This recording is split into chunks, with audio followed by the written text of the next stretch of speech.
guys, it's Kelsey back with another video, and I am going to be talking about the birthing experience that I went through. Okay, so when I went into labor, um, so it's really interesting.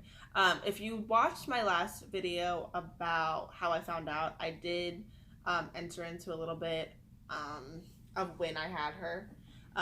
So it was after I just spent like almost 2.5 days in the hospital for high blood pressure. My blood pressure was really high, 160 something over 100 something.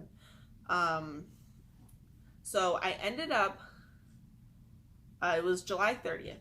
I went into work and I told him that I wanted to start my maternity leave early because of my blood pressure. I was worried. I wanted to be healthy for the baby, and all that. It was very important to me that she was going to be healthy. Obviously, she's my child.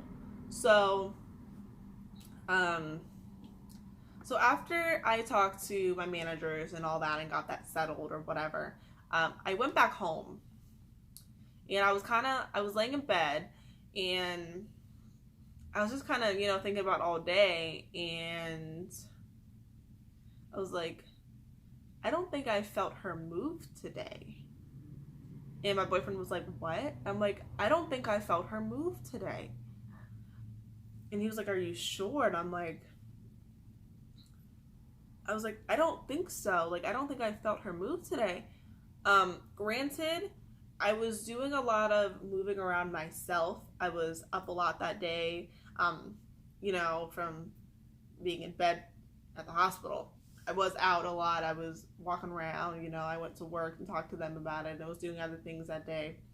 So I was like, maybe I just didn't feel her, or maybe I just didn't notice her moving or something along those lines. That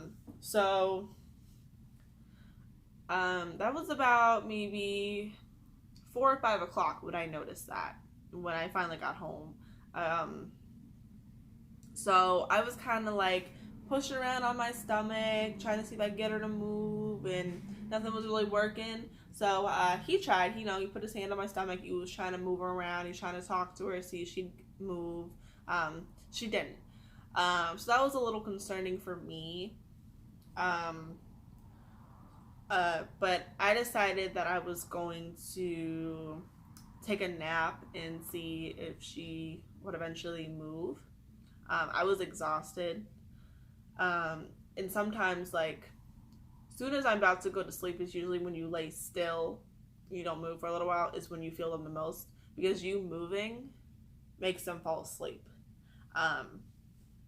So I was like, maybe she's just been asleep. So I'm going to take a nap and see if I, feel her. So I was asleep for maybe, probably 2.5 hours. And I got up, and she usually wakes me up when she starts moving. So she didn't wake me up. So I got up, and I still wasn't feeling her move. So I started to, mess around with my stomach again, trying to get her to move, and it still wasn't working. My boyfriend tried again, and she still was not moving. So I got up, and I ended up going to go eat something from my fridge because I was hungry. So I ate a little bit to see if that would, move her around or anything like that. I still haven't felt her. So maybe about a half hour after I'd woken up, I called my grandma and I was like, hey, I don't think I felt her move all day. And she was like, are you sure? And I'm like, yeah, and I've been trying and she's still not moving. Like, I don't know what to do. So my grandma told me that she would come and get me and she'd take me to the hospital. Okay. So my grandma came and got me. And I told my boyfriend to stay there and I would call him if anything happened. So I told him just to wait, and I'd call him if anything happened. And I think he was supposed to go to work that night, and I did not want him to miss it if there was nothing happening. So we are on the way to the hospital. Okay, so let me tell you a little bit about my grandmother. Okay, so She doesn't like driving at night. It's nighttime. She doesn't like driving downtown. The hospital's downtown, okay?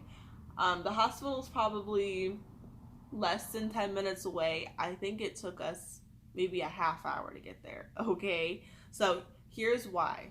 So downtown, St. Pete. If you live in this area, you'll know what I'm talking about. You got all those one ways and all of that. She hates that, okay? She gets so confused. So we actually ended up getting lost somewhere downtown, okay? So we ended up down this like sketchy like alley type thing that's not even like a road anymore. It's like a dirt road, and it's like bumpy and rocky, and I don't even know where she was, okay? So we're like going down this, and we're like bumping all around on the road, and I'm like, well, this is not making her move, then I don't know, because where are you? And she's like, I don't know where I am. So she's going down the opposite directions on these roads. She doesn't know where she's at. So I ended up having to GPS. Okay, GPS was my friend that day. So I got my phone and I did a GPS, and turns out we were close by. It was probably like 3 minutes away. We must have just been passing it or something. I don't know. So we got to the hospital. It was at Bayfront Baby Place. And we got in, and they asked me what was wrong. And I told them that I did not feel the baby move all day. And that was very, very concerning. They got me in a room very, very quickly. And they took immediate action. They came, they hooked me up, they made sure they could hear the baby's heartbeat. They heard the baby's heartbeat. So as far as her heartbeat goes, that was normal. They said that seemed fine. So they gave me some orange juice. They said maybe sugar would help her wake up. So we got her, she moved a very tiny bit after the orange juice, a very tiny bit. Not enough for them to be satisfied though. So we ended up doing an ultrasound. So we're doing the ultrasound. She's still not moving. The lady's like got the little monitor, and she's like going around my stomach. She's poking my baby's head with the stick, and she is still not moving, okay? So that was very, very concerning. This lady tried to wake her up with this stick, poking her around for probably 15 minutes. She did not move. At this point, I'm a little scared because I'm like, oh my God, is she okay? Like, what's going on? And so they said that, oh, you're staying here and you're going to be having this baby because we need to get her out now. So the nurse came in, and she told me that I had already been contracting this entire time. So when you first start your contractions, a lot of the times you may not even feel them. So I didn't know that I was contracting. I didn't feel them. So they were like, we're going to see how you do throughout the night. We're not going to do anything. We're going to put you in a room and blah, blah, blah. So they left. I called my boyfriend. I'm like, hey, get down here. We're having this baby right now. So he came down. He came down with all of our packed bags. I'd had the bags packed already for like weeks, just in case. At this time, she was 3 weeks early. So we had already had everything packed and whatever. So he got down there quickly. He got down there before they even moved me to my other room. So he got down there. He had this like big cheesy smile on his face. He was real happy that the baby was finally coming.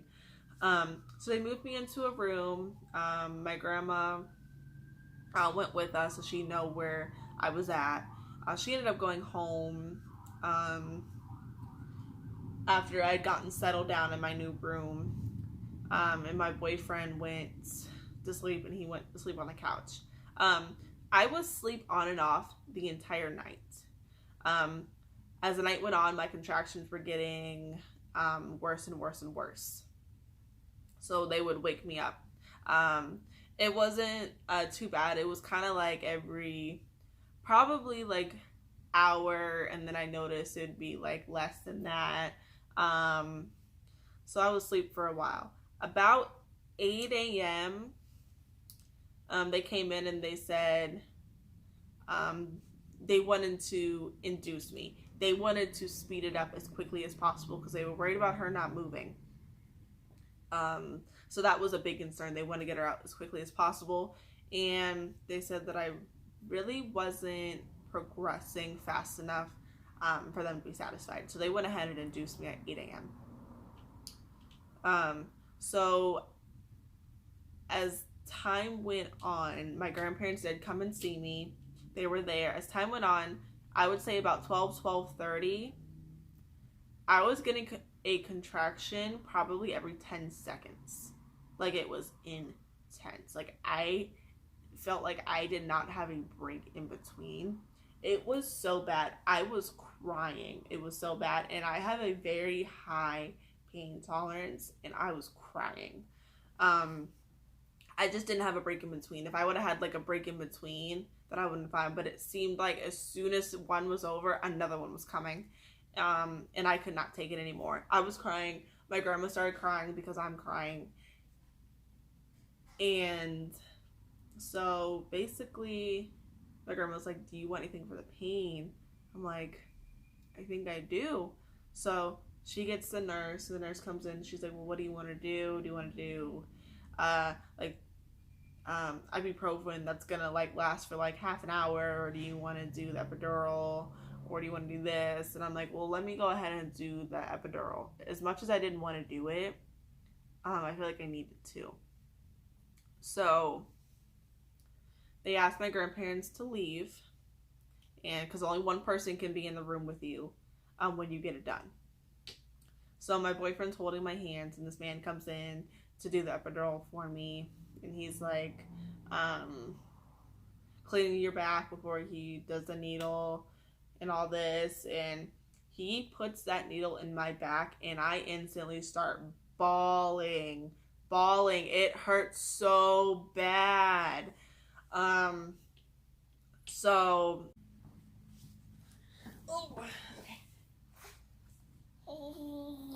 yeah. Okay. So I guess you thought I was being funny, and I was just like, it was you. So after he left, I felt it almost immediately.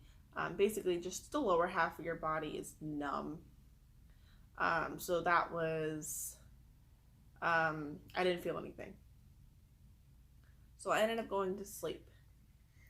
And I remember a lady woke me up about, I would say 2 in the afternoon. And I was laying on my one side. They wanted me to turn onto my other side so I wouldn't get too numb on one side. So she moved me, and she was like, if you feel any pressure or you feel like you need to push, just come get me. I was like, okay. She left the room. I kid you not. 30 seconds after she left that room, I started yelling at my boyfriend. I said, go get her. Go get her. Go get her. I need to push. I feel pressure. Go, go, go. And he's like, what? And he's like getting up, and he's like running out the room, and she's already gone. And he like runs back in, and he hits the call button. He's like, hey, she needs you. I don't know, pressure, something. So the lady comes back in, and she's like, are you okay? And I'm like, I'm starting to feel pressure. So she turns me over onto my back, and she goes ahead and she checks me, and she's like, oh yeah, you're ready. You're ready to push. I guess the turn did it because you're ready. I'll go get the midwife and your nurse. So she went to go get them. I felt like it took forever for them to get in that room. I don't know if it was just me being exaggerate because I was just ready. But it felt like it took forever. Okay, so they finally get in this room, and my boyfriend had called my grandparents to tell them that it was time. Well, they were making a deal on their house. They're trying to sell their house. So I guess they sped, because I think they were in Tampa maybe. So they sped to get to me. And they made it. I'm on my like second push when they get in there, when they get in the room. So this other lady comes in. She was another nurse, and she's talking to my midwife, and she's like, something about paperwork, something like that. Something that's not relevant to this right now. Like, I'm trying to have a baby. And so, my midwife's like, hold on, dear. And she walks over to the computer with this other nurse, and she's like on the computer, and she's like looking for something, and she's typing, and I'm like, what? And I'm like looking at my boyfriend, and he's like, don't say nothing, don't say nothing. And I'm like, are you serious right now? So I have like 3 contractions while this lady is over there, right? So my nurse is like, hey, she's having another one. She's having another one. And my boyfriend was like, oh yeah, just let her push. So basically, for your first baby, they say that it takes you a really long time to be able to push your first one out. And labor's long and all that. Okay. So they didn't think I was going to get her out. So when that nurse told me to push, I pushed. She shot out.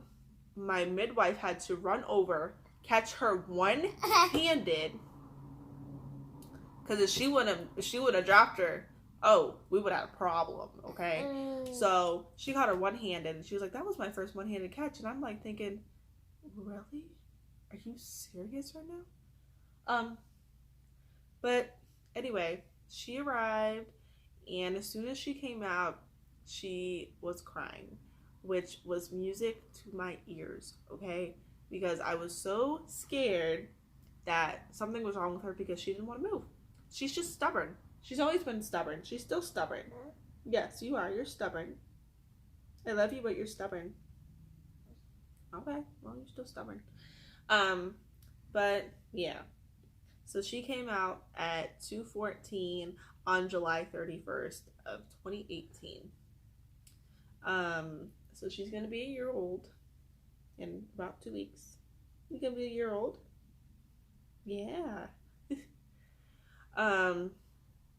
So yeah, and she was just laying on my chest. Her eyes were instantly open, and she was already trying to pick her head up and look around and be alert. And she has definitely grown since then, and I don't know who she thinks she is sometimes, let me tell you. But we were happy. My boyfriend's over here video chatting everybody under the freaking sun. Like, I want to actually see people at that time.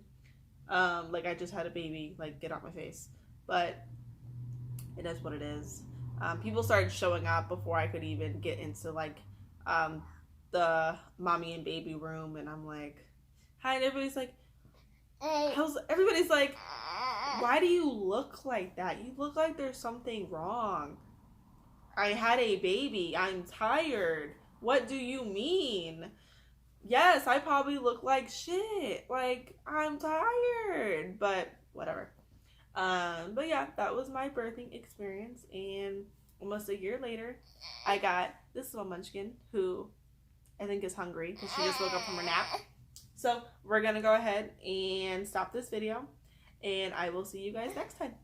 Bye. You want to say bye? Hey, say bye. No? No? Say mom. Food. All right. Bye, YouTube.